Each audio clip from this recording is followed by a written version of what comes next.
शाहिद हमीद की रिपोर्ट के मुताबिक वेस्ट थाना पाकिस्तान बाजार पुलिस ने जाली पुलिस खवातीन मुल्जिमान को गिरफ्तार कर लिया।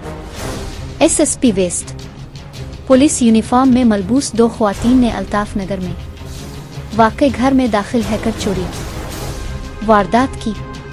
तारिक इलाही मस्तोई बाद वारदात खातून मुल्जिमान फरार हुई तो मुतासिरा खातून की जानिब से अहल इलाका और पुलिस को इत्तला दी गई। पुलिस ने इत्तला मिलते ही कार्रवाई करते हुए पुलिस यूनिफॉर्म में मलबूस एक खातून समेत दो खातून मुल्जिमा को गिरफ्तार किया।